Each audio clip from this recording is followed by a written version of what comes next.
Audio Jungle.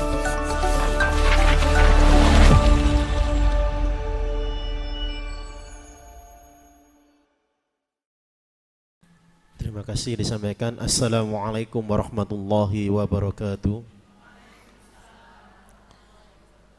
Innal hamdalillah nahmaduhu wa nasta'inuhu wa nastaghfiruh wa na'udzu billahi min shururi anfusina wa min sayyiati a'malina man yahdihillahu fala mudilla lahu wa may yudlil fala hadiyalah.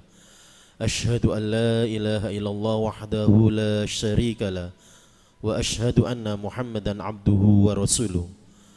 Allahumma salli wa sallim wa barik ala Muhammad wa ala alihi wa ashabihi wa man tabi'ahum bi ihsani ila yaumiddin, amma ba'd. Fa ya ibadallah, usikum wa nafsi bi taqwallah faqad fazal muttaqun. Kama qala Allah ta'ala fil Qur'anil Karim, a'udzu billahi minasy syaithanir rajim.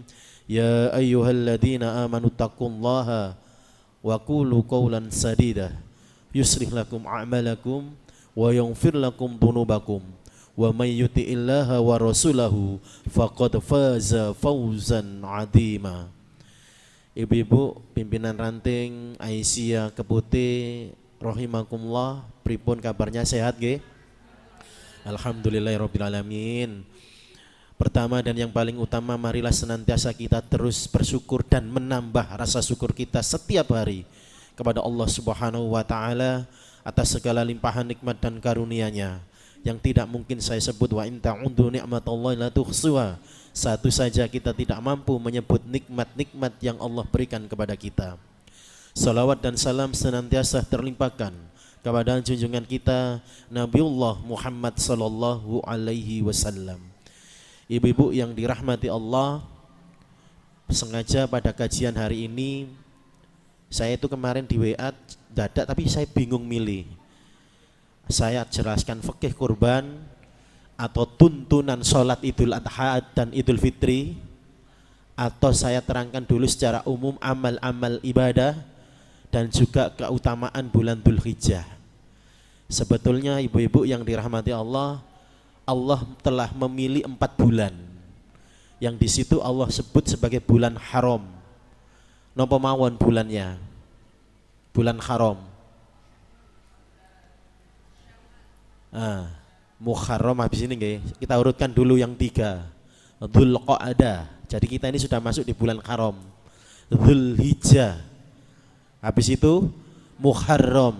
Nanti loncat Rajab, diapit Sa'ban sama Jumadil akhir atau Jumadil Tsani, yaitu bulan Rajab. Jadi bulan Rajab, Dzulhijjah, Dzulqa'dah, Muharram, 4 bulan ini disebut dengan bulan haram. Bulan yang diharamkan di sana diantaranya nanti saya terangkan. Hati-hati ketika kita sudah berada di bulan haram, dosa itu bobotnya lebih besar. Hati-hati. Perbuatan dosa yang kita kerjakan bobotnya lebih besar. Nanti saya terangkan. Baik ibu-ibu yang dirahmati Allah, bismillahirrahmanirrahim. Keutamaan bulan Dzulhijjah di antara 4 bulan haram adalah bulan ke-12 terakhir dalam penanggalan Hijriah, sama. Istimewa karena di sana terdapat berbagai macam amalan baik yang sunnah dan wajib yang memiliki pahala yang sangat besar. Di antaranya adalah ibadah haji, umroh, dan Idul Adha. Dzulhijjah bulan haram. Salah satu bulan yang mulia ini termasuk bulan haram, Ashhurul Haram. Ya, di samping yang lain, maaf ini saya ketik, di samping Dzulqa'dah, Muharram dan Rajab. Allah berfirman dalam surat At-Taubah, Inna iddah suhuri indallah isna asara sahran fi kitabillah. Sudah Allah tetapkan bulan 1 tahun itu 12 bulan. Ya kan? Sejak Allah menciptakan langit dan bumi. Minha arba'atun qurum. Di dalamnya telah Allah pilih 4 bulan haram. Dzalika dinul qayyim, sebagai ketetapan agama yang lurus. Fala tadlimu fihinna anfusakum. Janganlah kamu mendolimi dirimu di dalam bulan 4 itu. Jangan mendolimi diri. Maknanya jangan berbuat dosa. Oke, saya terangkan dulu. Dari Abu Bakr atau Bakaroh radhiyallahu an, inna zaman qad istadara ka hayatihi yauma khalaqallahu samawat wal ard as-sanatus na asara syahron minha arba'atun qurum salasun mutawaliyatun dzul qa'dah wa dzul hijjah wal muharram war rajab mudaral ladzi baina jumada wa sya'ban. Jadi Nabi bersabda, sesungguhnya zaman telah berputar sebagaimana keadaan pada saat Allah menciptakan langit dan bumi. 1 tahun terdiri 12 bulan, di antaranya ada 4 bulan haram, 3 berturut-turut tadi saya sebutkan. Dzul Qa'dah, Dzul Hijjah, Muharram, loncat Rajab. Nanti Rajab itu bulan ke-7. Yang berada di antara Jumadil Akhir dan Sya'ban. Nah, kenapa kok disebut haram? Orang Arab haram hukumnya berperang. Jadi bulan haram itu sudah tradisinya orang Arab. Siapa yang ngajari? Nabi Ibrahim. Tapi karena perkembangan zaman, generasi ganti berganti, penyelewengan, tapi orang-orang Arab masih menghormati 4 bulan ini. Gak boleh merampok, gak boleh membunuh dan semuanya. Jadi orang Arab itu punya profesi perampok. Karena hidupnya keras, padang pasir, tidak semua tanaman tumbuh, maka di antara profesinya perampok. Merampok siapa? Pedagang-pedagang, kafilah-kafilah dagang itu. Di antaranya mantan perampok jadi orang soleh siapa? Abu Dar Al-Ghifari, sahabatnya Nabi. Dulunya itu perampok. Profesinya apa? Perampok. Maka kalau sudah masuk bulan haram, orang-orang Arab berhenti melakukan aktivitas perang. Dari mana? Tradisi sejak diajarkan mulai zamannya Nabi Ibrahim, Nabi Ismail alaihissalam. Ibu-ibu yang dihormati, yang dimuliakan Allah, maknanya dosa dilipat gandakan itu buatan dosanya jadi saat berbuat ini takarannya berlipat-lipat, tidak. Yang dilipat gandakan itu cuma pahala. Kalau kali panjenengan ngaji 1 hurufnya dilipat gandakan 10. Kebaikan saja yang Allah lipat gandakan itu balasannya. Kalau dosa sesuai takarannya. Tapi saya mau tanya jenengan, saya minum khamr di masjid sama minum khamr di tempatnya orang minum khamr, beda tidak bobotnya? Beda apa tidak bobotnya? Beda. Itu maknanya. Saya berbuat maksiat di tanah haram dengan saya berbuat maksiat di Surabaya, bobotnya beda apa tidak? Makna dilipat gandakan itu adalah bobot dosanya berbeda. Bukan terus dilipat gandakan, tidak. Ulama sepakat yang dilipat gandakan kebaikan. Tapi dosa yang kita kerjakan di bulan haram bobotnya berbeda. Maksud saya kualitasnya berbeda. Makanya nanti kalau kita sedang di tanah haram, hati-hati. Dosa yang kita kerjakan di sana itu bobotnya berbeda. Sholat saja, ibadah saja bobotnya beda. Betul? Sholat dilipat gandakan pahalanya, semua kebaikan dilipat gandakan. Itu ada nanti penjelasan dalam hadisnya Bukhari, bukan pembahasan ini. Saya bacakan. Qatadah berkata, langsung saya bacakan teks Indonesianya karena nanti saya konsentrasi ke amal-amal, nanti kita dialog banyak pertanyaan. Sesungguhnya kezaliman pada bulan-bulan haram lebih besar kesalahan dan dosanya dibanding kezaliman pada selainnya. Meskipun kezaliman dalam keadaan apapun tetap dosa besar, namun Allah mengagungkan dari urusannya apa yang Dia kehendaki. Maknanya bulan haram sudah dipilih Allah bulan yang diagungkan. Jenengan berbuat maksiat saat Ramadan dengan di luar Ramadan bobotnya beda apa tidak? Beda. Karena bulan Ramadan juga waktu yang dipilih oleh Allah sebagai bulan yang mulia. Hati-hati. Al-Baghawi dalam kitab tafsirnya, ini tafsir ayat 36 dari surat At-Taubah. Tafsirnya ini, Bu. Al-alamus salih a'zamu ajran fil ashhuril khurum wa dhulmu fihinna a'zamu minad dhulmi fi ma shiwahun. Amal solih yang lebih besar pahalanya di dalam bulan-bulan haram, Sedangkan kedzaliman pada bulan tersebut juga lebih besar daripada kedzaliman di bulan-bulan selainnya. Kulo kali panjenengan hari ini itu seluruh kebaikan dilipat gandakan, tidak sama seperti di bulan yang lain. Jenengan amal solih, ibadah di bulan haram, bobotnya di sisi Allah berbeda, lebih dilipat gandakan. Ini kata ulama yang menafsirkan surat At-Taubah ayat 36. Imam Al-Qurtubi dalam kitab tafsirnya, janganlah kalian mendolimi diri kalian pada bulan-bulan itu dengan melakukan maksiat karena lebih besar dosanya, karena Allah memuliakan waktu-waktu tersebut. Semakin besar kemuliaan suatu waktu atau tempat, semakin besar pula pahala ketaatan dan dosa kemaksiatan di dalamnya. Karena itu amal solih di bulan haram dan amal solih yang dikerjakan di tanah haram lebih besar pahalanya. Leres ge?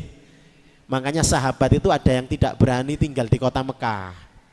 Begitu Fathul Mekah, begitu Rasul wafat di Madinah, sahabat kan berpisah, berpencar. Bilal, Ali ke Irak. Ada yang stay di Madinah, ada yang pulang ke Mekah. Zubair bin Awam, Tolha bin Ubaidillah pulang ke Mekah. Ditanyalah sebagian sahabat yang tidak mau ke Mekah, kenapa? Jawabannya sahabat begini, saya di Mekah betul pahalanya dilipat gandakan oleh Allah, tapi saya takut setiap dosa yang saya kerjakan di sana di tanah haram dilipat gandakan oleh Allah juga bobot dosanya. Oke, alhamdulillah, Allahumma shayyiban nafi'an. Ibnu Katsir, janganlah kalian menzalimi diri kalian pada bulan-bulan itu dengan melakukan maksiat. Dosa-dosa pada bulan haram lebih besar tingkatannya. Dieling-eling ibu nggih bulan haram. Itu yang pertama, Dzulhijjah bulan haram. Amal dilipat gandakan. Monggo semangat. Selain Ramadan ada Dzulhijjah yang Allah melipat gandakan amal kebaikan kita. Yang demikian ini menunjukkan bahwa hari-hari tersebut memiliki keistimewaan di sisinya. Di antaranya 10 hari pertama bulan Dzulhijjah. Kapan Bu bulan Dzulhijjah masuk kita nanti? Hari Senin. Hari Senin itu masuk bulan Dzulhijjah. Tanggal 1 Senin besok. Tanggal berapa Senin besok itu nggih? Nah, itu sudah masuk 1 Dzulhijjah. 18. Nah, itu sudah masuk nggih, dieling-eling. Senin besok itu sudah masuk tanggal 1 Dzulhijjah. Allah berfirman wal fajr walayalin asr. Demi fajar dan malam yang 10. Surat Al-Fajr itu maknanya adalah 10 hari pertama bulan Dzulhijjah. Allah bersumpah menggunakan 10 hari pertama bulan Dzulhijjah. At-Tabari dalam kitab tafsirnya, yang benar tentang tafsir ayat ini adalah 10 hari pertama bulan Dzulhijjah, dan inilah yang disepakati para mufassir.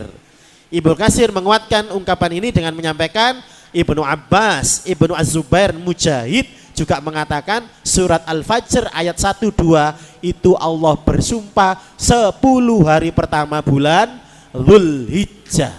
Yes. Oke. 10 hari pertama bulan Dzulhijjah disebut ayyam ma'lumat. Dalam surat Al-Hajj ayat 27 sampai 28, wa'addin fin nasi bil haji ya'tuka rijalan wa ala kulli dhamirin ya'tina min kullil fajji amik liyashhadu manafi'a lahum wa yadhkuru ismallah fi ayyam ma'lumat. Apa maknanya ayyam ma'lumat? Hari-hari yang telah Allah tetapkan. Jadi Allah telah tentukan hari-hari 10 hari awal bulan Dzul apa Bu? Ditetapkan oleh Allah sebagai apa? 10 Dzulhijjah yang awal ini ditetapkan Allah sebagai apa? Sebagai ibadah haji.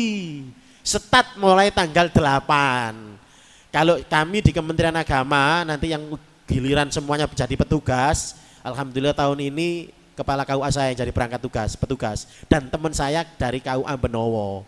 Saya nggak lolos meskipun nilainya bagus, tapi langsung turun karena sertifikatnya tidak lengkap. Ya. Jadi kalau di pemerintah Bu, tanggal 8 itu masih di hotel. Langsung nanti tanggal 9 berangkat ke Arafah. Itu pemerintah, Kementerian Agama. Bagaimana dengan Muhammadiyah? Dan saya lihat tidak hanya Muhammadiyah, KBIH Takobar yang ada di Kendintang itu punyanya Kiai Haji Said Ghazali Said, orang NU, PWNU, itu juga sama. Tanggal 8 hari Tarwiyah kita pergi ke Mina. Sunnah Nabi itu pergi ke Mina saat hari Tarwiyah tanggal 8. Kalau jamaah haji Indonesia secara umum KBIH kebanyakan tidak, tapi nanti tanggal 9 langsung berangkat ke Arafah, puncak hajinya itu. Tapi nanti kalau jenengan diberi Allah rizki, ikut KBIH yang mempraktekkan sunnah. Jadi sunnahnya Nabi, saat tanggal 8 Nabi itu ke Mina dulu. Kita mengenalnya dengan Tarwiyah.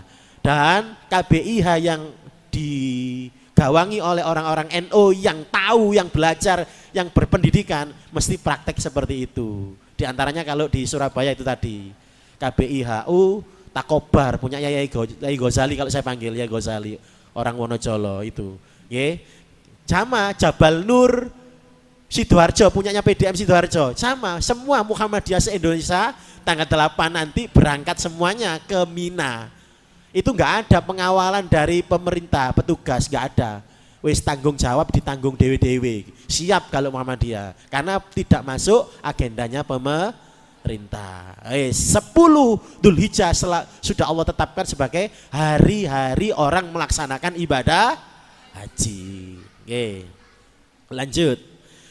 Mayoritas ulama berpendapat jangan riwa-riwi, ganggu konsentrasi. Mas, ojo riwa-riwi di belakangnya, ganggu konsentrasi. Ya. Ulama berpendapat mayoritas bahwa hari-hari yang dimaklumi adalah 10 hari pertama. Sebagaimana pendapat Ibnu Umar, Ibnu Abbas, Hasan Basri, Antok, Mujahid, Ikrimah, Qatadah, An-Nakhai, Imam Abu Hanifah, Imam Syafi'i, dan Imam Ahmad. Tuh ulama-ulama.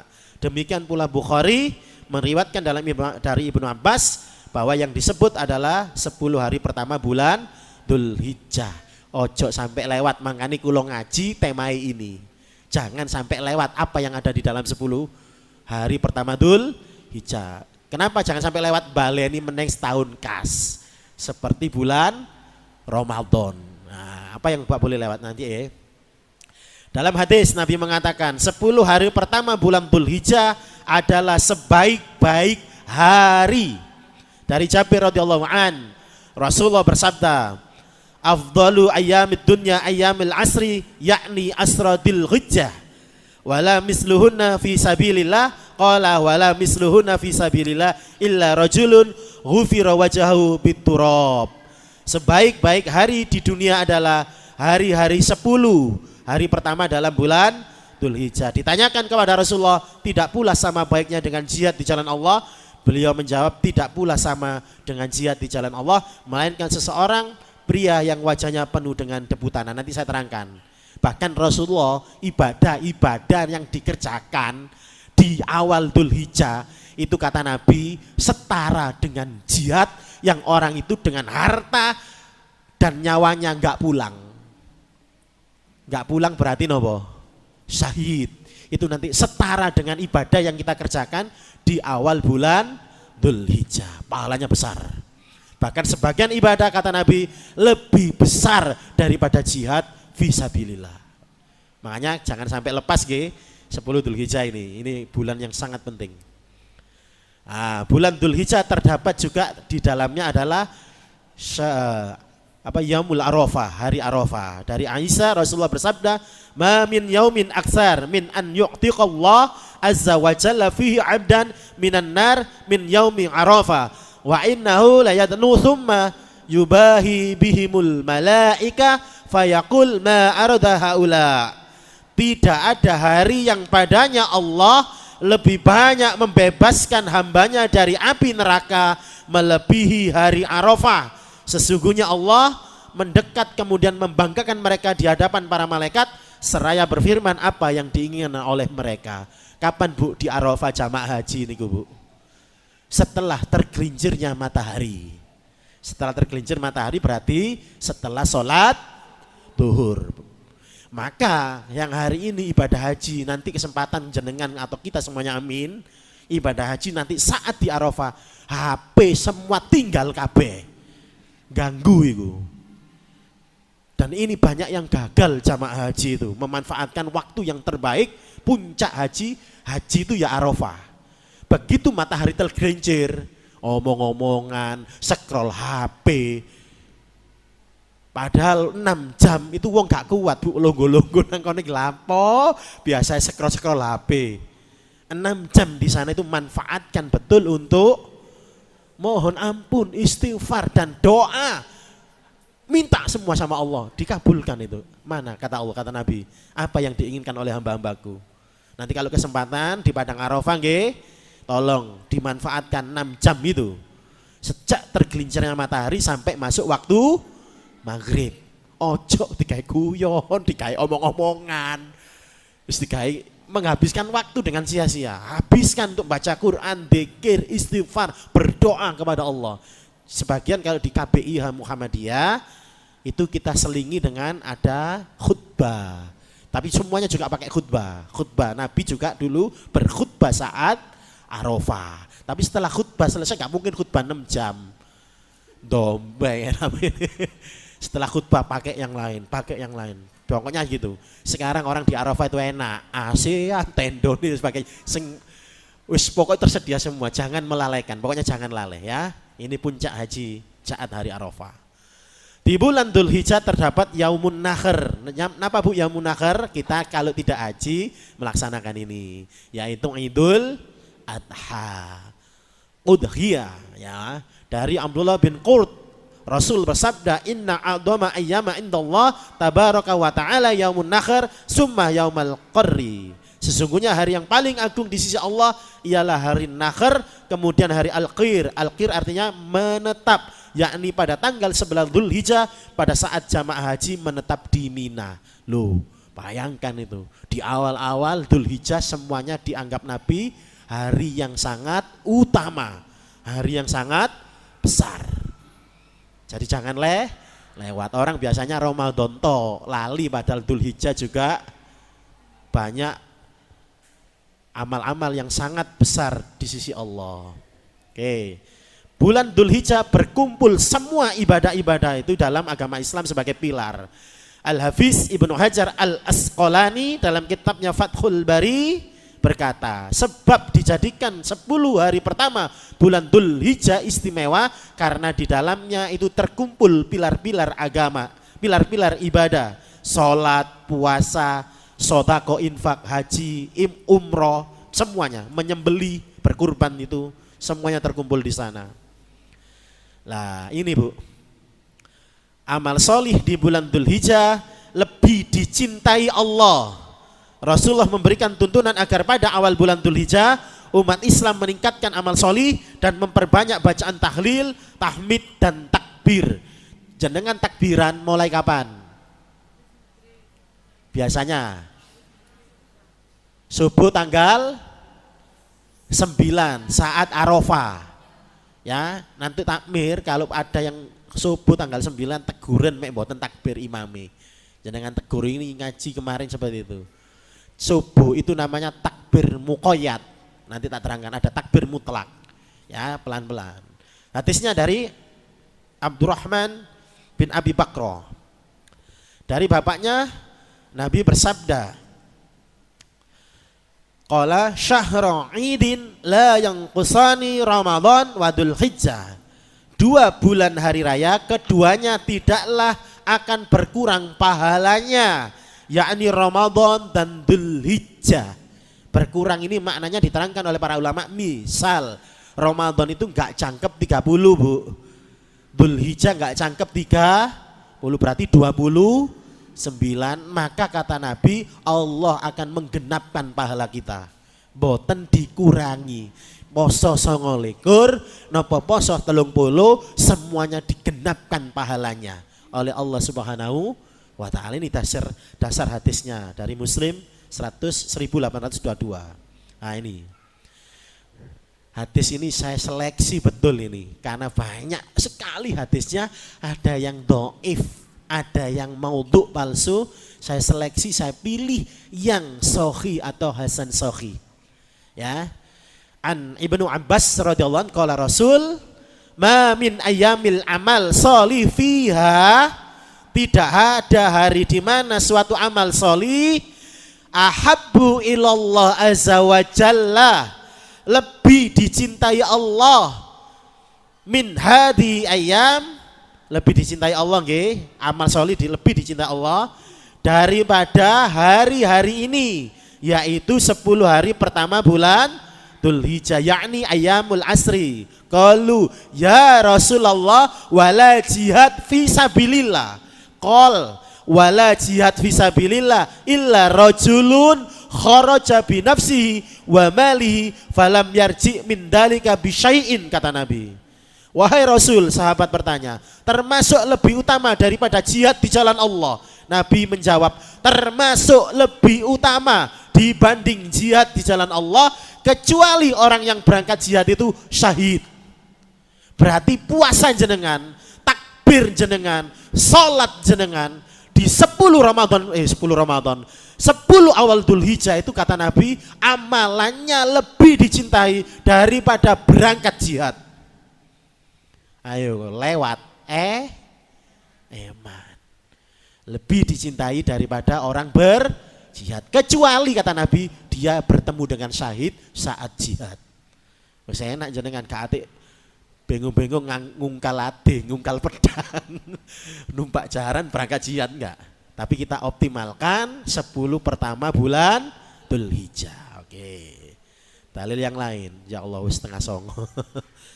Dari Ahmad, dari Abdullah bin Umar, tadi dari Ibnu Abbas, sama, ma min ayyamu adzam indallah la ahabba ilaihi minal amal fihina min hadihi ayyamul asri fa aksiru fihina minat tahlil wa takbir wa tahmid. Perbanyaklah saat 10 hari pertama bulan Dzulhijjah dengan amal sholih, perbanyaklah berzikir, tahlil, takbir, tahmid. Semerap gitu napa tahlil, takbir, tahmid niku. Takbir, tahlil itu la ilaha illallah, tahmid alhamdulillah, tasbih subhanallah, semua dzikir maknanya diperbanyak saat 10 hari pertama bulan Dzulhijjah. Pelan-pelan. Ini jelas. Pertama, melaksanakan ibadah haji dan umroh. Ustadz kok boten angsal umroh? Yo kalau umroh tok boten angsal. Yang boleh adalah umroh digabung dengan haji. Kalau sekarang pemerintah Saudi wis membatasi, mungkin zaman dulu kita bisa berangkat, masih tahun berapa begitu berangkat ke sana meskipun tidak haji, umroh boleh. Tapi sekarang dibatasi. Mudah-mudahan ini masih wacana. 2030 masih digodok sama pemerintah Saudi, mau dibangun semua. Mina itu boleh nggak nanti dibangun hotel? Kalau Muhammadiyah boleh, karena maknanya boten bertempatnya tapi nginapnya. Jadi dibangun hotel boleh, kan sekarang Mina itu tenda. Kalau hotel nanti jamaah haji Indonesia itu jatahnya 500.000. Karena tahun 2030 pemerintah Saudi pengen punya cita-cita jamaah haji totalnya 5 juta. 5 juta masih diwacanakan. Indonesia penduduknya, kata Rhoma Irama sudah update, gak update lagunya Rhoma Irama, 250 juta, diambil 10%-nya 250.000. Tahun lalu kuota kita Bu 221.000. Tahun ini dikurangi karo pemerintah Saudi gara-gara tahun lalu gak becus. 450 jamaah haji Indonesia meninggal dunia, rekor tertinggi di dunia. 450. Karena banyak yang meninggal, tahun ini dipotong 10.000. Kon 10.000 itu ya wake Bu. Sekian tahun itu dipotong jadi 210.000 sekian.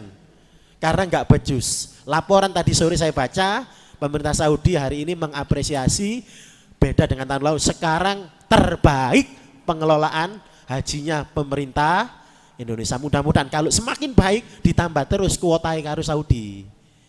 Dan rencananya targetnya 500.000. Kalau 500.000 insya Allah nanti antrian kita semakin cepat. Semakin cepat. Mudah-mudahan targetnya 2030. Oke, berarti haji nggih. Al umroh ila umroh kaffaro. Lima bainahuma wal hajjul mabrur laisa lahu jazaun illal jannah.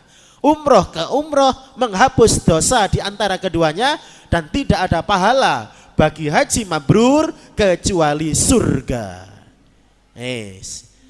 Nah, ini Abu Hurairah nggih. Tentang haji mabrur. Sama nggih, amalan apa yang paling afdal? Beriman kepada Allah, kemudian bertanya lagi apa? Jihad fisabilillah, kemudian bertanya lagi haji mabrur. Jelas nggih kalau haji nggih, Aisyah ini haji mabrur juga. Abu Hurairah juga sama ini nggih. Wes. Yang berikutnya itu kan sudah kita nggak melakukan haji. Yang berikutnya ini yang kita lakukan Bu, memperbanyak puasa sunnah.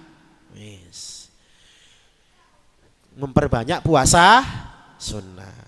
Dari Hunaidah bin Khalid, dari istrinya, beberapa istri Nabi saya cek di riwayatnya Ahmad, yang meriwayatnya Hafsah binti Abu Bakar, istrinya Nabi yang lain. Karena Rasulullah sallallahu alaihi wasallam yasumu tis'a dzulhijjah wa yauma asyura salasata ayyam min kulli syahrin wa awala tsnaini minas syahril wal khamis. Rasulullah melakukan puasa pada 9 hari bulan Dzulhijjah, hari Asyura 3 hari setiap bulan, dan hari Senin Kemis setiap bulan. Pertama itu mulai start Senin Kemis pertama. Jadi Nabi niku memperbanyak puasa diantaranya di bulan Dzulhijjah. Kalau Asyura kapan Bu? Asyura niku kapan? 10 Muharram. Tapi untuk membedakan puasa kita dengan orang Yahudi, kalau jenengan nanti bertemu Muharram, jangan puasa tanggal 10 saja. Disetatkan mulai tanggal 9. Nabi belum sempat puasa sudah Allah panggil. Saya akan puasa tahun depan, kata Nabi, karena sudah lewat. Sebelum puasa Nabi wafat. Maka sahabat yang melanjutkan puasanya. Nanti kalau jenengan bertemu Muharram, puasa tanggal 9 dan tanggal 10. Yang tanggal 9 supaya membedakan dengan orang Yahudi. Orang Yahudi setiap tanggal 10 Muharram niku poso. Soalnya nopo? Bani Israil. Soalnya tanggal 10 niku Nabi Musa dibebaskan Allah, diselamatkan Allah dari kejaran Fir'aun. Fir'aun niku tenggelam 10 Muharram. Fir'aun niku tanggal 10 Muharram, dan Nabi Musa sebagai bentuk syukur setiap 10 Muharram berpuasa. Itu sejarahnya. Di antara sahabat yang mempraktekkan puasa selama 9 hari awal adalah Ibnu Umar. Ulama lain seperti Al Hasan Basri, Ibnu Sirin, Qatadah juga mengutamakan puasa 10 hari pertama. Ibu-ibu yang dirahmati Allah, ngeten. Hadis yang lain tidak saya masukkan tapi tak terangkan. Hadisnya Hafsah, bojone Nabi nggih. Nabi wake poso 10 Dzulhijjah. Hadisnya Aisyah ngeten.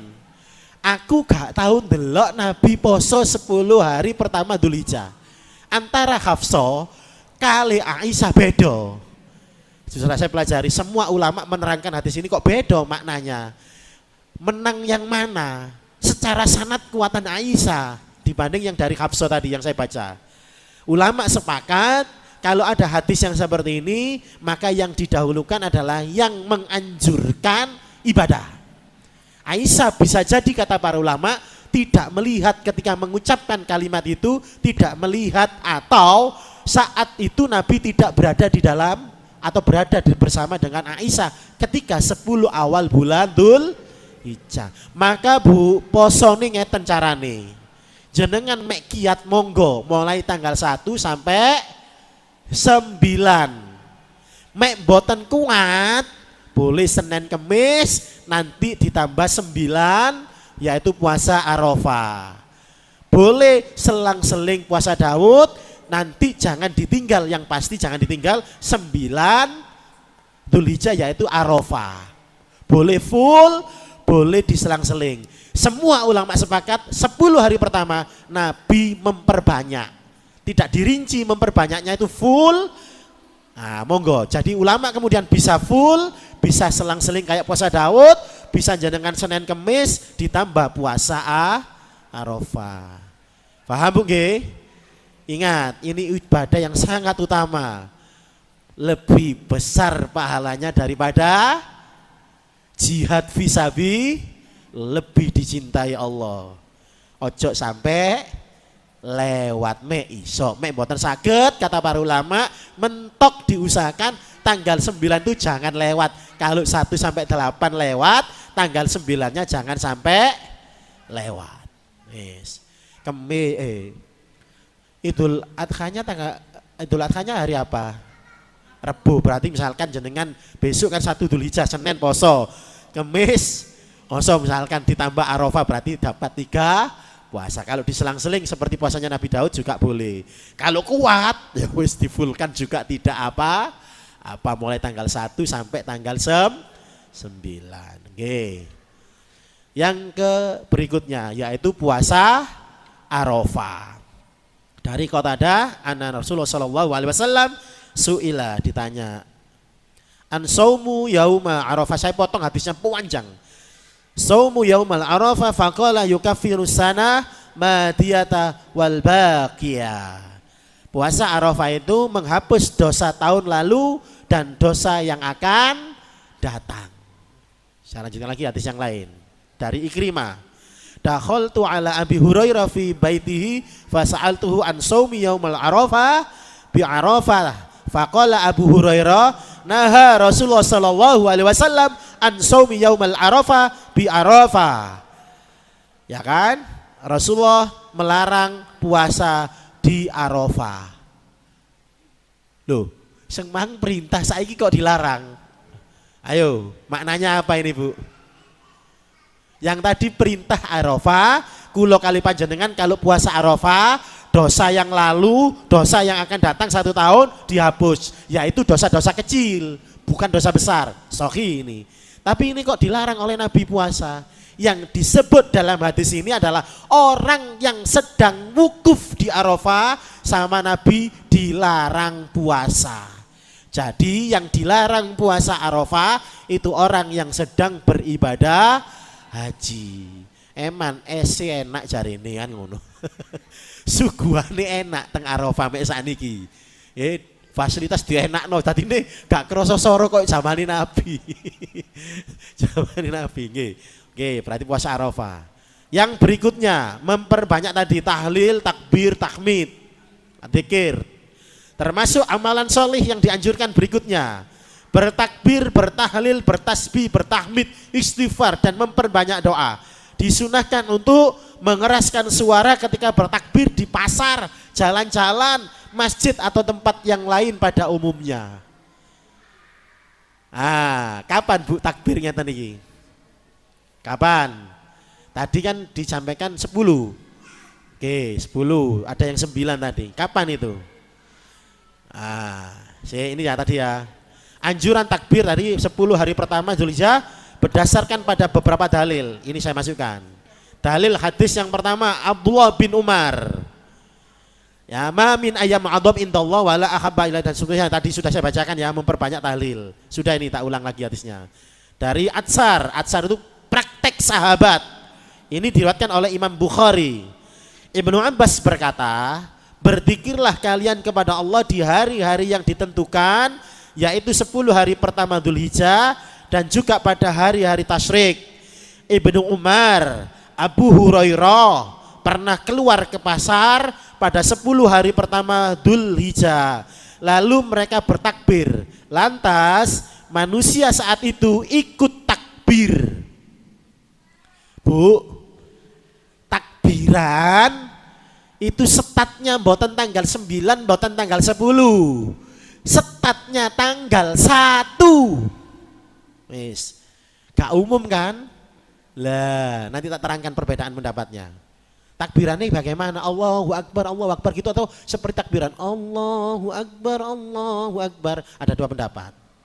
Pendapat Muhammadiyah yang mana nanti terangkan. Wis, jadi Bu, memperbanyak takbir tahlil itu sejak tanggal 1.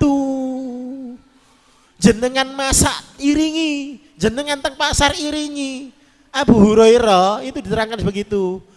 Ke pasar itu makanya sampai kerungu Abu Hurairah takbir karena dikeraskan wong sing nang pasar melu Abu Hurairah. Jadi yang disebut memperbanyak itu sejak tanggal 1. Nggih wis. Ini takbir yang dimaksud dalam penjelasan di atas adalah sifatnya mutlak. Takbir mutlak artinya tidak dikaitkan waktu dan tempat tertentu, jadi boleh dilakukan dimanapun. Kemudian untuk lafaz takbir itu sendiri, maka sebagaimana bentuk lafaz takbir yang telah lazim, karena memang tidak ada dalil khusus yang menyebutkan ada lafaz tertentu harus dibaca pada 10 hari pertama Dzulhijjah. Sedangkan takbir yang sifatnya muqayyad dikaitkan dengan waktu dan tempat tertentu, yaitu setelah sholat berjamaah. Maka Muhammadiyah memperbanyak takbir keputusannya dalam Munas Tarji tahun 76, Munas Tarji ke-20 di kota Garut yang disebut takbir awal Dzulhijjah, ya takbir biasa Allahu Akbar, Allahu Akbar, Allahu Akbar. Tapi kalau kemudian saya baca kemarin Utsaimin, pemerintah ulama-ulama Saudi, ya mulai tanggal 1 ku takbirane. Allahu Akbar, Allahu Akbar. Gak dibaca saat sholat tapi dibaca dewe-dewe karena disebut takbir mutlak. Dan Bu, nanti kang takbir muqayyad setelah sholat dan nanti Idul Adha biasanya kan ada tambahan begini. Allahu Akbar kabira walhamdulillahi katsira wa subhanallahi bukratan wa asila la ilaha. Ada ya? Mek orang Muhammadiyah kayak begitu harus diingatkan. Gak ono dalile. Itu bukan takbir tapi itu doa iftitah.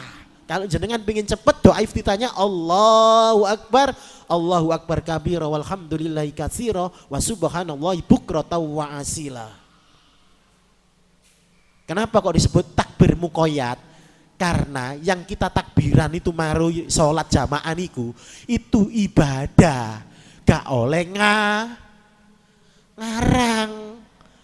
Bagaimana Nabi mengajarkan ya nanti saya terangkan di situ ada. Termasuk ketika Idul Adha, Idul Fitri, takbir kita di lapangan sambil nunggu sholat semalam itu, termasuk setelah sholat itu namanya takbir muqayyad. Takbir yang masuk kategori ibadah. Jangan misalnya Allahu Akbar kabira walhamdulillah. Gak bisa kan sholat kayak begitu. Maka semua lafadznya seperti yang dituntunkan Nabi. Gak oleh tambahan. Jadi cukup Allahu Akbar, la ilaha illallah, Allahu Akbar walillahil hamd. Itu kalimat yang diajarkan Nabi. Maka kalau ada imam yang menambahi nanti diingatkan. Lafadz itu tidak masuk dalam konteks takbir muqayyad. Nah, takbir mutlak itu jenengan ucapkan bebas. Ustadz misalnya aku pengen Allahu Akbar, la ilaha illallah saat mulai tanggal 1 boleh monggo. Tapi Muhammadiyah memahami tidak ada hadis khusus yang bicara tentang itu, maka kembali ke lafadz umum. Jadi jenengan ngirisi lombok takbir. Diperbanyak Bu, tolong bulan Dzulhijjah di awal. Jenengan perbanyak, bobot timbangannya nanti di amal akhirat, di amal yaumul hisab beda sampai Nabi melebihi pahala jihad. Seluruh kebaikan melebihi pahala jihad lo. Eman mek luput di sepeda motor perjalanan, nganggur takbir, tahlil, tahmid, dzikir itu diisi, diselingi. Ulama mengatakan bagi laki-laki agak dikeraskan. Kalau ulama mengatakan bagi laki-laki agak sebagaimana praktek sahabat. Kalau perempuan cukup didengarkan dirinya sendiri sudah cukup.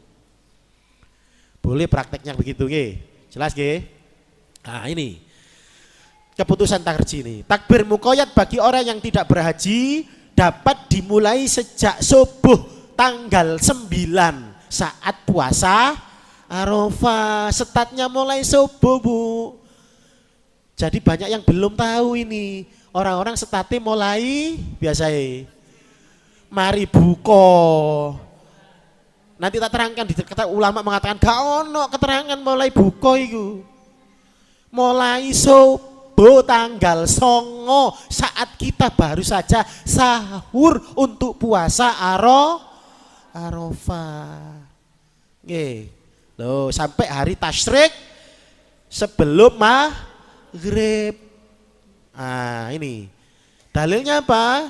Sahabat seperti Umar, Ali, Ibnu Mas'ud sepakat bahwa waktu dimulainya takbir pada waktu subuh di hari Arafah. Abu Ishaq dalam As-Sunnah Kubra Baihaqi mengatakan ijtima Umar tadi ya. Umar, Ali, Ibnu Mas'ud sepakat takbir dimulai setelah sholat subuh pada hari Arafah. Berarti takbiran Allahu Akbar, Allahu Akbar, la ilaha illallah, wallahu akbar, Allahu Akbar walillahil ham. Dimulai kapan? Subuh tanggal 9. Nanti coba, saya kok nggak ketemu ya takmir ya, nggak ketemu takmir. Gitu. Subuh kan? Kalau ada yang prakteknya habis maghrib jarno, mungkin belum tahu. Kalau kita subuh kan, nanti kalau enggak ya dijawil supaya takbir, dan gak usah ditambahi takbir-takbir yang lain, cukup seperti itu lafadznya. Ini lagi kesepakatan mereka berdasarkan praktek Nabi sendiri. Ini loh, Nabi saya bacakan. Walima rawahul Baihaqi wa Daruqutni annahu sallallahu alaihi wasallam kabbara ba'da salat subhi. Nabi membaca takbir sesudah salat subuh yauma Arafah, pada hari Arafah, ilal asar, sampai hari asar, sampai asar akhir ayamu tasrik, sampai akhir tasrik ba'da salat sampai waktu asar ya, pada hari tasrik, maksudnya pada asar. Kalau maghrib di tanggal 13 Dzulhijjah tidak, karena sudah masuk tanggal 14 Dzulhijjah. Ini disebut takbir muqayyad, Bu. Takbir yang masuk ibadah makhdho. Harus sesuai tuntunan, gak oleh ngawur. Tadi imam nang kene harus takbir setelah sholat itu. Berapa jumlahnya itu yang tidak ditentukan. Boleh sakarepe, mengkondisikannya jamaah. Dan lafaz takbirnya gak oleh aneh-aneh, gak oleh untuk tambah-tambahan. Kapan? Tanggal 9 sampai tanggal 13 asar. Karena nanti setelah maghrib sudah masuk tanggal 4. Ustadz, aku koyo ngene ya apa Ustadz, wong wedok takbir sendiri. Jadi jenengan sholat di rumah, setelah sholat takbir dulu baru dzikir seperti biasa. Namanya takbir muqayyad. Ini masuk ibadah makhdho. Kata di Muhammadiyah dalam tarjih ini makhdho, gak oleh ditambah-tambahi, gak oleh dikarang-karang. Ya wis, seperti ini yang Nabi ajarkan, yaitu. Ngoten maknanya nggih. Itu. Dalilnya itu. Penjelasan takbir Idul Adha. Dari semua pemaparan di atas dapat disimpulkan bahwa ada dua jenis takbir, yaitu takbir mutlak dan takbir muqayyad tadi. Ya, yang takbir muqayyad itu takbir khusus, tadi sudah tak terangkan. Setelah sholat itu dimulai sejak Arafah.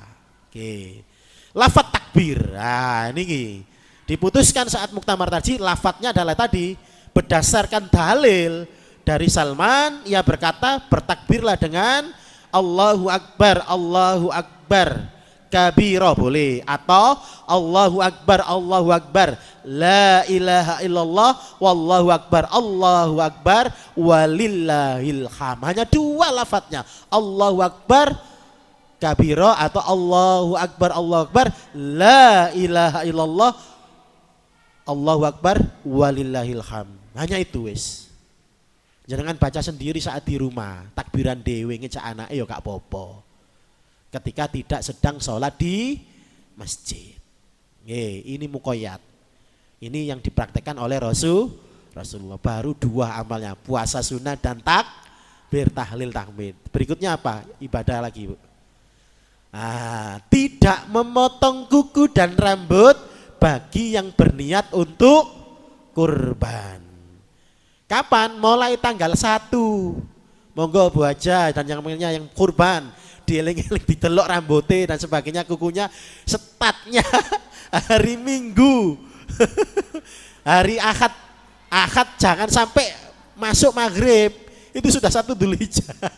Nanti siang atau pagi hari Ahad kuku yang panjang potong dulu. Nggih. Karena nanti mulai Senin sudah masuk tanggal 1 Dzulhijjah. Bagi siapa? Bagi yang kurban, tak terangkan nanti nggih. Hadisnya dulu. Dari Ummi Salamah radhiyallahu anna Nabi sallallahu alaihi wasallam qala idza ra'aitum hilal Dzulhijjah.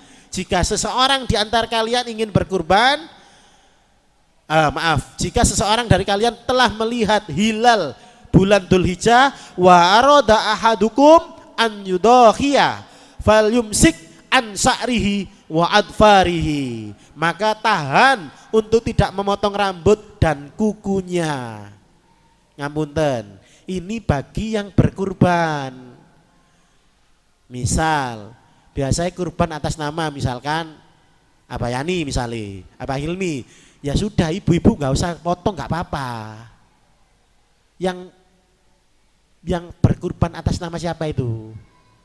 Kan nggak mungkin, ya kan? Atau misalkan sapi satu dipakai satu keluarga, 7 orang itu, maka yang 7 orang jangan dipotong. Jadi maknanya dijelaskan oleh para ulama tadi maghrib, saya cek semua kitab-kitab itu diterangkan oleh para ulama, yang disebut tidak memotong kuku dan rambut itu yang mengatasnamakan pengkurban. Misal saya kurban jret, yang cukup saya, anak istri tidak apa-apa.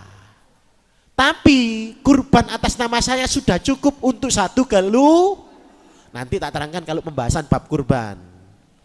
Kurban 1 orang sudah cukup untuk 1 gelu karena kurban itu mukallafnya jamaah, ahli keluarga. Ya, jadi gak ono gantian iku Bu. Tahun ini bapak, tahun depan emak. Wes. Tahun berikutnya anak barep, tahun berikutnya anak nomor 2, terus kok wis mentek buntute balik meneng. Gak ada wis. Gitu. Meskipun ngapunten, Nabi itu dalam hadis karena memang babnya bukan kurban, makanya saya bingung. Nanti al-bab kurban. Aisyah pernah dikurbankan Nabi 1 ekor lembu atas nama Aisyah. Tapi Nabi sering kali mengatasnamakan ya, ada ini dariku, dari keluargaku, kan gitu kata Nabi. Ketika menyembelih 2 ekor kambing gibas.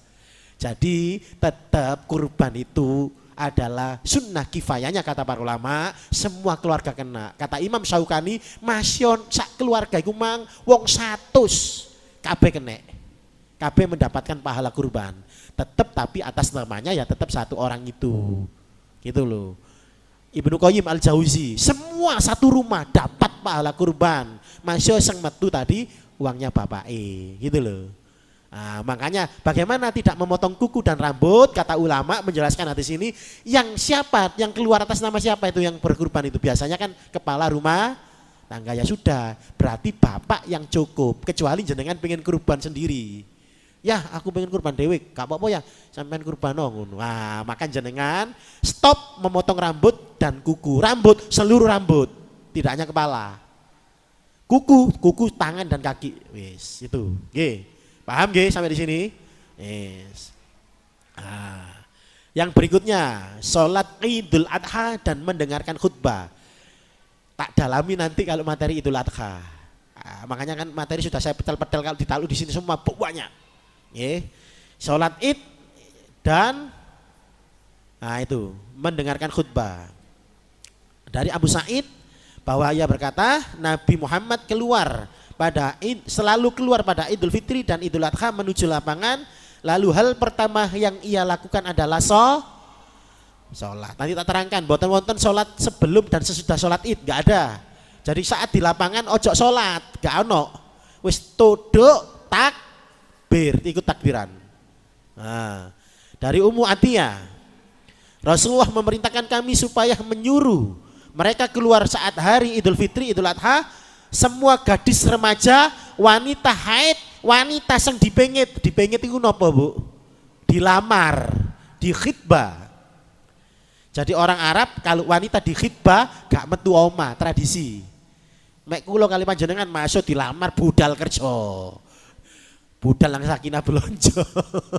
Orang Arab kalau dipingit ada tradisi tidak keluar rumah perempuan. Adapun wanita-wanita yang sedang haid supaya tidak memasuki lapangan tempat sholat tapi menyaksikan kebaikan hari itu dan panggilan kaum muslimin. Aku bertanya, wahai Rasulullah, bagaimana salah seorang kami tidak mempunyai baju jilbab? Rasulullah mengatakan, hendaklah temannya meminjami baju kurungnya. Dari Ummu Atiyah tadi. Sama. Jadi Bu, meskipun jenengan haid, anak gadisnya haid, tetap dijak berangkat teng lapangan. Tetap dijak berangkat teng lapangan. Apa? Ikut takbir, ikut mendengarkan khutbah loh, pahala. Kenapa? Rasul aja sampai eman pahala-pahala iku nang omah tok begitu loh. Seng dipengit, seng haid, seng nifas, semuanya keluar di lapangan. Oke, tadi nggih menyembelih kurban ini tadi. Nah, ini menyembelih kurban harus setelah itu. Sampun, ada yang ditanyakan? Intinya begini, setiap muslim dan muslimah hendaklah mengisi hari-hari dengan memperbanyak amal sholih, sholat, sedekah, zikir, doa, membaca Al-Quran, amar ma'ruf nahi mungkar, sebab amalan-amalan itu dilipat gandakan pahalanya. Bahkan amalan ibadah yang tidak afdol, tidak utama, bila dilakukan saat 10 Ramadan, 10 Dzulhijjah pertama lebih utama, lebih afdol dan lebih dicintai Allah berdasarkan hadis tadi Ibnu Abbas dan Abdullah bin Umar. Maka seluruh amal sholih monggo dikejar, dimanfaatkan waktu yang cuma 10 hari ini dalam rangka menambah pundi-pundi pahala dan dalam rangka kita dicintai Allah Subhanahu wa taala. Monggo ada yang tanyakan terkait amal ibadah saat di awal Dzulhijjah. Saya tidak terangkan mendalam tentang kurban dan Idul Adha karena waktunya nggak nutut. Monggo ada yang ditanyakan? Boleh tentang Idul Adha, boleh kurban. Saya jawab berdasarkan pertanyaan. Monggo Bu Haja. Bu Haja Wako monggo.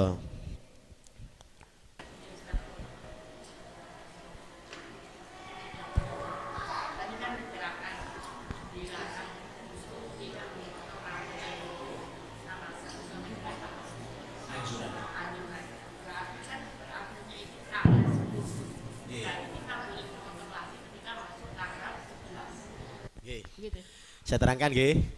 Apakah kita boleh memotong tanggal 11? Jawabannya monggo. Monggo. Sampun. Saya jawab dulu kalau ada lagi. Kapan terus kita boleh potong kuku dan rambut? Setelah binatang kurban kita disembeli. Kok gak masuk akal ngono? Wah, satu ulama jelaskan. Alasannya ngopo sih kok hadis kok ngene? Alasannya yang pertama, ibadah itu ta'abudi. Tidak semua ibadah dijelaskan melalui pendekatan akal. Jenengan sholat lapo sujud kok ngono? Lapo kok lempar jumroh? Gawe watu. Ayo, gawe liyane po. Lapo kok mesti nyawat? Nembak po dor. Nah itu ibadah makdo. Namanya ibadah makdo berarti kan. Yang pertama alasannya ulama ta'abudi sudah. Yaitu ta'abudi berarti kita harus sami'na wa dalam konteks ibadah. Yang kedua kata ulama jelaskan. Saya baca dalam Fathul Bari Ibnu Hajar Al-Asqalani. Nanti kalau kita pembahasan kurban saya terangkan semua. Kenapa alasannya? Karena ini semakin kita memperoleh ampunan dan pahala semakin besar sisi tubuh kita. Dan kuku-kuku kita nanti, rambut-rambut kita nanti menjadi saksi seluruh amal solih yang kita kerjakan 10 awal Dzulhijjah. Itu alasan ulama. Seluruh nanti akan menjadi saksi kebaikan-kebaikan yang kita kerjakan di hadapan Allah. Maka kita potong saat 10 Dzulhijjah itu saat kapan? Saat selesai disembelih binatang udhiyah kita. Bukan tanggal 11, tanggal 10 kapan? Saat selesai disembelih. Jadi bukan saat berangkat sholat Id. Nah, tadi tak terangkan di kurban kalau disembelih sebelum sholat Id jatuhnya bukan kurban ini. Sahabat pernah yang nyembelih lo, mari sholat Nabi, mari khutbah lo. Wedhus sapa kok wis digorok iku? Wedhusnya ini gratis tak pajangan. Lo diceluk karo Nabi, duwe duit tak gak awakmu? Ya Rasul, aku duwe anak wedhus nang omah. Tapi koyane iso dibeleh. Ya wis, kan duwe meneng, kan duwe ya wis iku belen wis. Karena kamu belum berkurban, maka kurban itu dilaksanakan setelah sholat Id sampai hari Tasyrik, yaitu tanggal 13.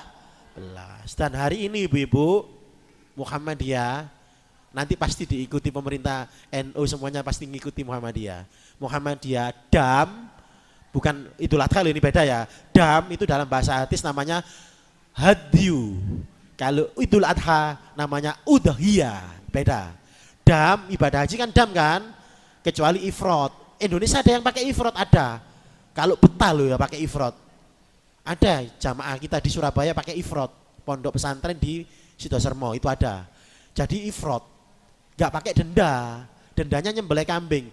Lah Muhammadiyah memutuskan tahun ini seluruh jamaah haji Muhammadiyah yang berkenan ibadah damnya, dam itu kan denda, nyembelih kambing, disembelih di Indonesia. Pemerintah Saudi sudah mengizinkan. Nah, pemerintah Saudi sudah mengizinkan disembelih lewat mana? Lazismu, langsung setor 3.500.000 seharga satu kambing. Sudah. Kenapa kok disembelih di sini, kok tidak di tanah haram? Hadisnya ada tanah haram karena kembali ke makosid syariah. Saat di haram, masya Allah, itu kan terbengkalai bu. Wedus pokoknya jamaah haji ku sekedar menggugurkan denda. Pokoknya wedus tak boleh. Kalau dulu perwakilan Muhammadiyah datang, perwakilan KBIAU, NU datang, perwakilan pemerintah datang ke lokasi menyaksikan dam disembelih. Bahkan beberapa diajak untuk menyaksikan didistribusikan. Sekarang Saudi tertutup. Kenapa alasannya? Karena kebersihan, kotor tempatnya. Lah, sirka-sirka yang ada di sana itu biasanya kerjasama dengan KBIH yang ada di Indonesia. Setiap satu kambing dapat 20 real. Itu kalau KBIH sudah terkumpul puluhan juta. Makanya sirka-sirka di sana biasanya dijak melaku jamaah haji itu dari uang kambing. Dari labanya kambing sirka, bukan uang kambingnya, dari laba itu. Buruan. Sekarang nggak boleh semua sama Saudi, maka Muhammadiyah memutuskan lebih baik dam disembelih di Indonesia. Kenapa? Karena lebih maslahat. Di Indonesia masih membutuhkan daging, kurang nang Indonesia kurban, didistribusikan dagingnya di Indo, dan itu sah. Saudi juga setuju. Jadi kita tahun ini Bu tak bocorkan, jamaah haji Muhammadiyah tahun ini damnya sudah dibayarkan dan disembelih di tanah air, tidak di sana. Lebih enak, lebih praktis, dan di sana tidak kotor dan sebagainya. Sekarang di sana nggak bisa dipantau, nggak boleh, nggak ada lagi. Sekarang di sana juga gini sistemnya, jamaah haji sana datang ke Saudi Bank. Jadi bank Saudi bayar damnya melalui bank, nggak kayak dulu datang ke tempat bakul atau sirka begitu yang sudah menyediakan langsung tuku wedose iso didelokkan, nggak bisa. Jadi gitu Bu Bu Ajang nanti dipotong saat tanggal 10 lah kira-kira wis mari dibeli lah sapi ini.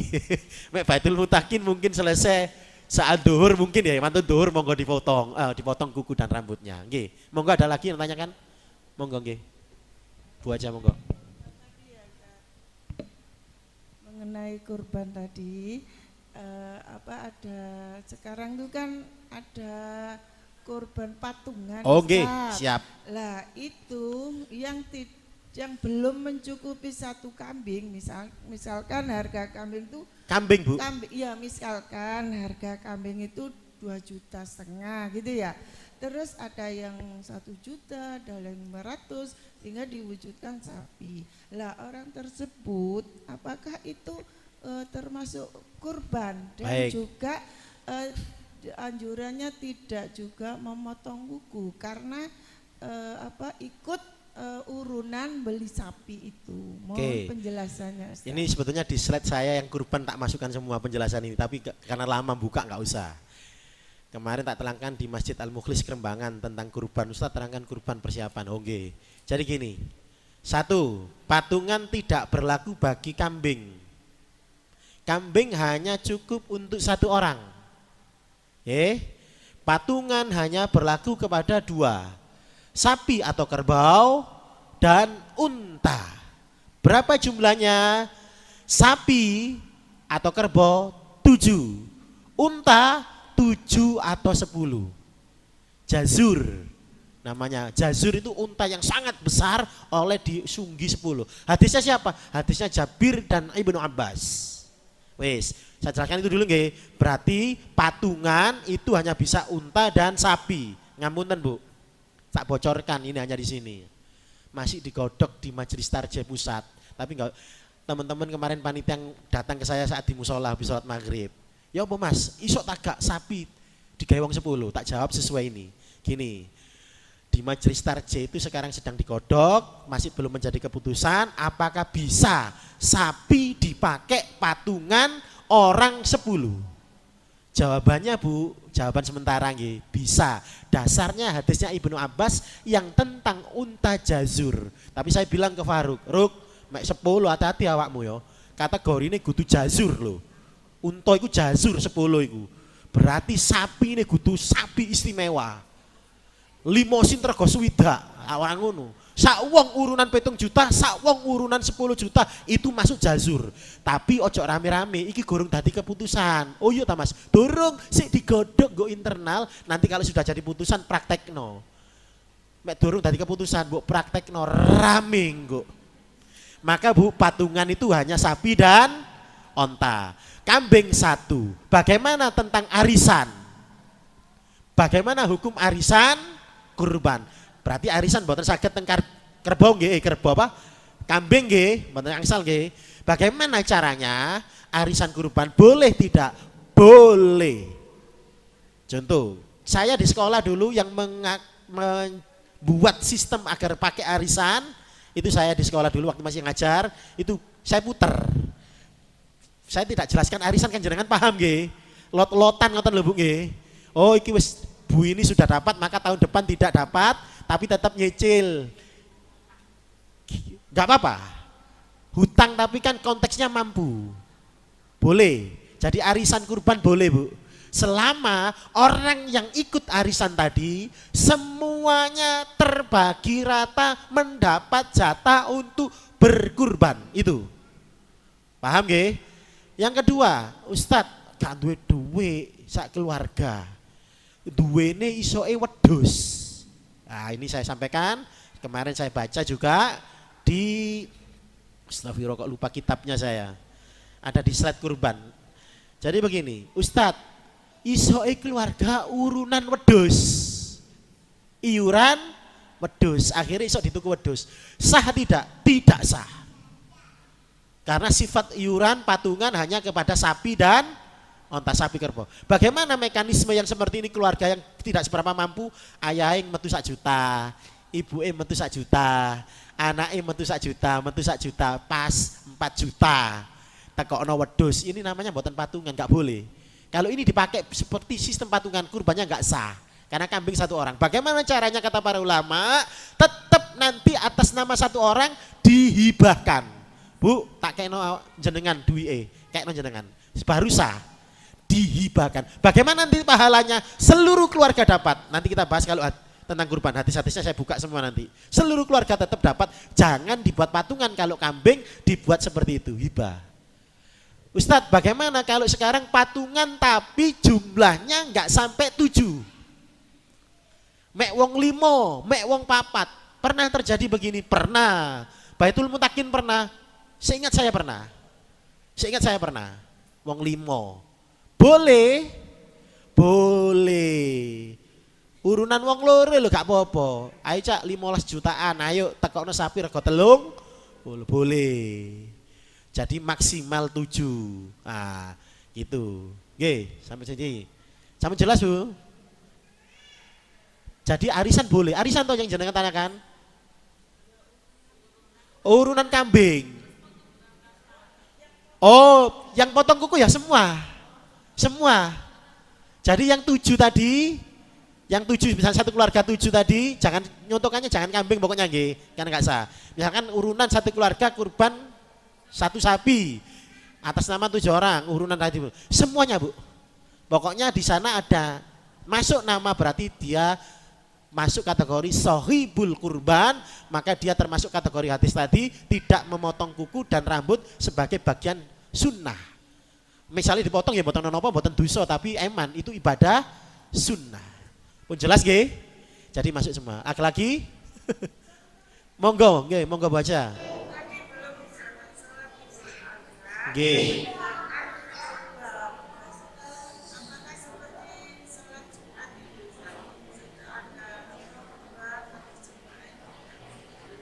Oh, nggih, siap.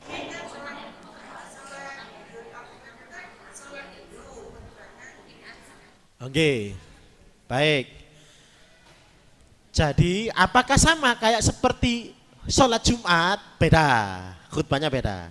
Ya, jadi begini, sholat sendiri terus khutbah. Rangkaiannya beda. Kalau khutbah Jumat termasuk rukunnya sholat Jumat. Beda. Jadi misalnya orang nyeletuk, woi parkirnya benakno, boleh. Tapi nggak jangan terus mau wedok nang mburi omong-omongan dhewe. Engko berambange wis tuku tayu, lomboke wis akhirnya gak ngrungokno khutbah. Jadi beda nggih Bu Haja nggih. Kalau Jumat begitu imamnya khutbah omong-omongan dhewe, maka Nabi mengatakan gak entuk salat Jumat.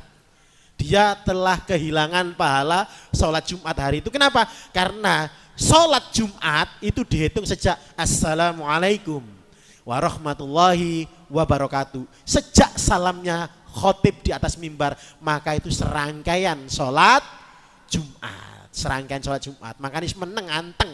Bahkan Nabi mengatakan cok rame-rame, wahai imam khutbah, iku sengilingno juga termasuk tidak dapat pahala sholat Jumat kata Nabi. Beda Bu.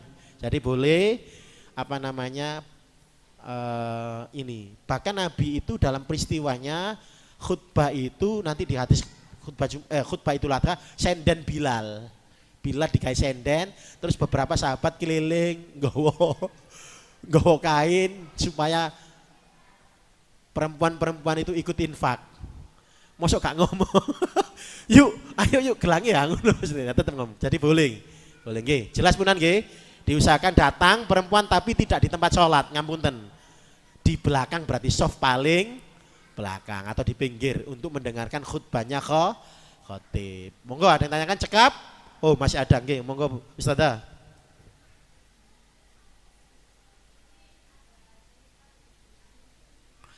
Miknya biar terdengar oleh yang lain jangan saya.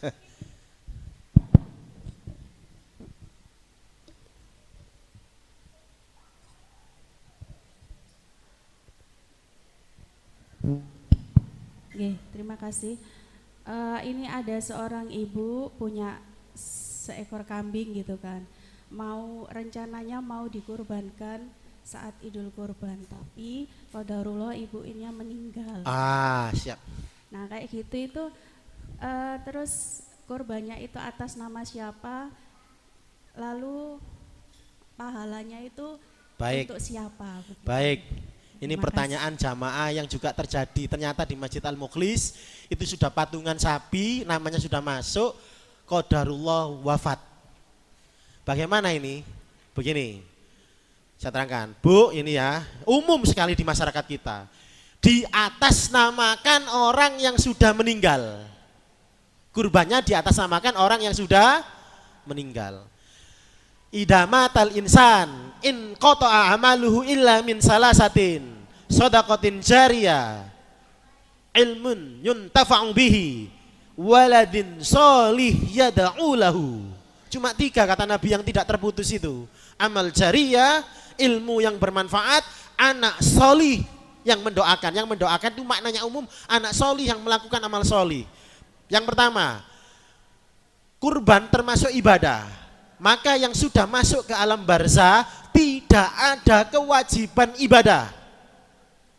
Maka fatwa Muhammadiyah itu ditanya jawab agama jilid 2 saya baca kemarin. Tidak ada kewajiban orang yang masih hidup mengatasnamakan orang yang sudah meninggal. Kecuali yang sudah meninggal berniat, bernadar, berwasiat. Nak, ibu gurung duwe duit. Engko mek umure gak cukup, ibu iki pengen kurban, ya keono lah gawe kurban. Mati ibuke. Maka anaknya kemudian punya kecukupan wajib. Nadar tidak wajib dilaksanakan kepada ahli waris kalau ahli waris tidak mampu.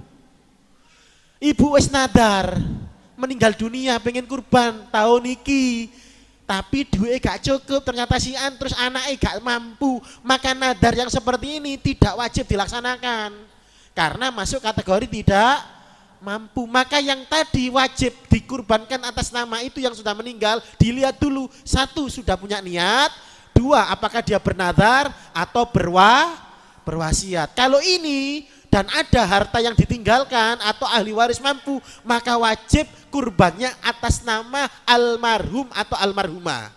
Paham Bu nggih? Yang tidak wajib adalah orang tua wis meninggal dunia dan tidak ada pesan kepada anaknya, tahun iki kurban tak atas namakan almarhum atau almarhumah. Dalam konsep Muhammadiyah, ibadah seluruh kebajikan akan sampai ke jenazah, ke mayit di alam kubur asalkan masuk 3 kategori tadi. Berarti kurban mending di atas namakan orang yang masih hidup. Ngapunten, jenengan sedanten ini kurban. Kebetulan orang tua sudah mendahului, maka sampai tidak pahala ke orang tua. Jawabannya sampai masuk pintu mana? Pintu waladun solih. Jenengan ngaji Al-Quran, setiap hurufnya kata Nabi dilipat gandakan 10 kebaikan. Jenengan dapat, orang tua juga, seluruh amal solih yang kita kerjakan, orang tua menerima juga kebaikan catatannya dari Allah. Itu saya terangkan. Jadi Ustadz gak perlu dikhusus-khususan, gak perlu, pakai aja yang masih hidup. Jadi pakai yang hidup. Nah dalam konteks jenengan pakai yang sudah meninggal tadi karena sudah dia niatkan. Pakai yang sudah meninggal tadi. Nggih, ngoten nggih? Nggih, jelas Munan? Ah, jadi gak perlu kirim-kirim pahala. Ustadz tak niatno infak sedekah gawe almarhum. Wis niatno gawe jenengan, wis otomatis orang tua itu dapat karena jenengan anak yang solih dan solihah. Semua kebaikan jenengan itu nanti masuk celengannya orang tua. Dikatakan Nabi di dalam alam barzah orang tua itu didatangi malaikat. Ini hadiah, ini paket tank dari JNT, Loh, saya kok ditinggikan derajatnya ya Allah di alam barzah? Ini gara-gara anakmu yang berbakti, anakmu yang solih dan solihah, anakmu yang senantiasa mendoakanmu. Loh, berarti dapat jatah. Jadi nggak perlu khususon almarhum, nggak usah. Persepsi Muhammadiyah nggak ada. Nggih, jelas nggih? Tapi kalau jenengan tadi kasusnya pakai nama itu, pakai nama almarhum karena sudah niat. Cekap? Monggo, wis terus kamu. Itu sebentar baca belakang. Itu Pak, Ustadz. Satu kali. Misalnya anak saya belum saya ekekei terus di atas namakan korban itu gimana hukumnya? Oke, siap. Pertanyaan yang sering muncul dan sudah dijawab juga dalam tanya jawab agama, fatwanya Majelis Tarjih. Saya sudah baca. Saya jawab dulu nggih, baca cepat. Akiko dan kurban syariat yang berbeda. Kalau akiko jenengan beli wedhus pincang, wedhus buta, wedhus sakit nggak apa-apa. Kurban nggak boleh. Semuanya harus sempurna sehat, baik bagus seneng ditelok, sing apik bahasa Nabi. Berarti syariatnya berbeda. Kurban disembelih 10 sampai 13 Dzulhijjah. Akiko kapan nyembelihnya? Muhammadiyah pendapat yang kuat berdasarkan dalil akiko itu binatang yang disembelih 7 hari dari kelahiran. Kalau lebih dari 7 hari, maka Muhammadiyah mengatakan sudah tidak masuk sebagai akiko. Imam Malik boleh tanggal 14, boleh tanggal 21 Imam Malik. Tapi pendapat yang kuat akiko adalah disembelih 7 hari dari kelahiran. Mek tanggal 10 nih, hari ke-8 nih belum tidak disebut akiko. Loh Ustadz, misalnya gurung mampu, maka tidak ada kewajiban akiko, sifatnya sunnah. Jadi nggak usah Bu seperti itu, nggih, paham nggih? Beda akiko dan kurban. Wis langsung saja dia sebagai kurban. Ada dulu di sekolah, guru ning ngeyel wis tak kandhani, Ustadz, bapakku biyen melarat, aku gurung kurban. Saya masih tergadai kata hadis. Akhirnya wedhuse diterno teng panitia teng sekolahan, panitia sing eksekusi tak kon medakno. Iki beda syariate. Dhewekno iki. Waduh, karepe dicampur gebyak uyah di podokno lho ya kan. Pak sudah tak kasih berat atas namakan sebagai kurban gak gelem. Aku kurang akiko, Ustaz, aku kurang ya. Wis lewat akiko jenengan sampe gedene kok. Biyen sik itu nggih jelas. Monggo baca cepet terakhir.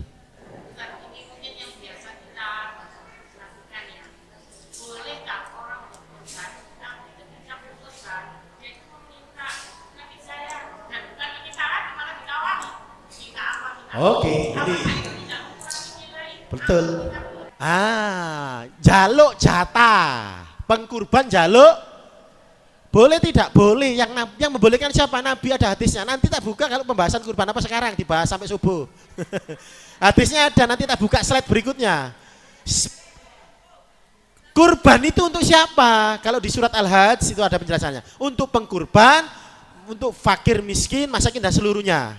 Ya kan? Semuanya boleh. Ingat, dalam kurban gak ada istilah amil. Amil itu dalam istilah zakat. Sering salah itu. Kurban itu panitia ngono ae lho. Ya, jagal gak oleh dikei bagian, jagal tidak boleh dibayar dengan anggota badan dari kurban, gak oleh. Bayar pakai uang kalau jagal. Engko mek dikei bungkusan itu bagian dari dia menerima panitia menerima. Boleh Ustazah. Jadi boleh. Contoh ngapunten, jenengan beli wedhus dhewe, beli sapi dhewe. Sing dikekno tangga mek sampil siji. Boleh, sing liyane tak pangan dhewe boleh, boleh. Paham maksud saya? Tapi yo cek nemene ngono. Boleh. Makan ada yang mengatakan sepertiga. Boleh. Tidak, itu sudah masuk hak dan Nabi sudah jelaskan. Kurban itu dimakan kepada yang pengkurban, dibagi-bagikan kepada fakir miskin, yang minta maupun yang tidak minta, siapapun itu hari itu bergembira memakan daging, pokoknya ditulat Kak. Jadi request, jenengan yang kurban request ke panitia, boleh asal ojo nemen-nemen. Kurban wedhus jaluk sampil, jaluk igo, ati, endas, PNKB belen dhewe. Nah, secukupnya saja nggih. Misal kita beli sendiri loh katakanlah, terus 50% kita makan, 50% dibagikan juga boleh kok. Pokoknya boleh ya. Oke, ngoten. Boleh baca, tenang mawon, itu sudah dijamin oleh Nabi. Sudah diatur oleh Nabi, boleh. Enggak boleh, monggo. Oh, si ono meneng, monggo wis. Terakhir ya, terakhir. Monggo.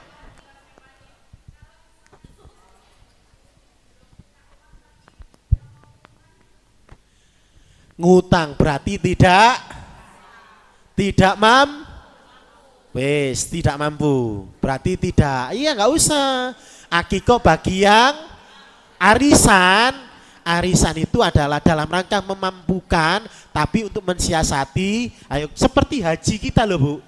Sakjane kan gak mampu wong datang nang bank iku. Haji talangan, gak mampu 20 juta, sekarang 25 juta punjul 1.000. Gak mampu akhirnya diutangi bank. Asli gak masuk kategori mampu, tapi kan tetap sah, boleh. Nah, itu arisan itu seperti itu Bu. Kalau yang seperti itu gak bisa misalnya. Ustaz nggih, wis akikoh gak mampu iku jenenge nggih. Cukup alhamdulillah ya Allah sampai akhir alhamdulillah. Mudah-mudahan bermanfaat. Kita lanjutkan lagi dan ibu-ibu yang kami rahmati, jangan sampai lewat 10 Dzulhijjah. Di pertama adalah hari yang teramat istimewa, kita manfaatkan sebaik-baiknya untuk meningkatkan amal soleh. Ingat, kapan Bu?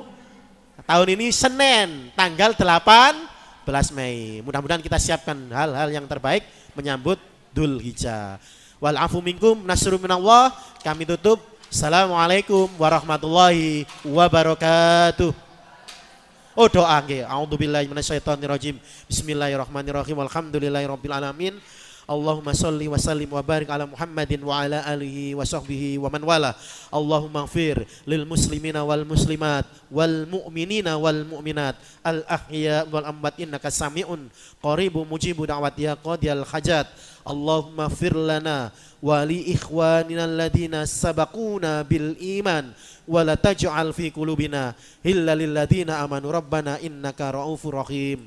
Rabbana hab lana min azwajina wa dzurriyyatina qurrata a'yun waj'alna lil muttaqina imama. Rabbana hab lana minas solihin. Allahumma la sahla illa ma ja'altahu sahla wa anta taj'al hasna idza syi'ta sahla. Ya Allah, kemudahan itu hanya datangnya darimu. Ya Allah, mudahkanlah kami senantiasa dalam ketaatan kepadamu.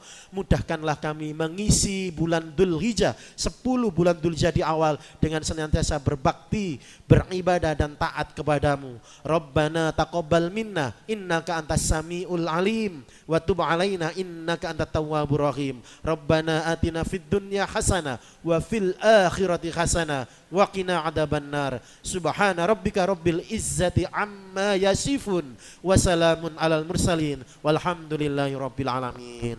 Saya ulangi lagi, assalamualaikum warahmatullahi wabarakatuh.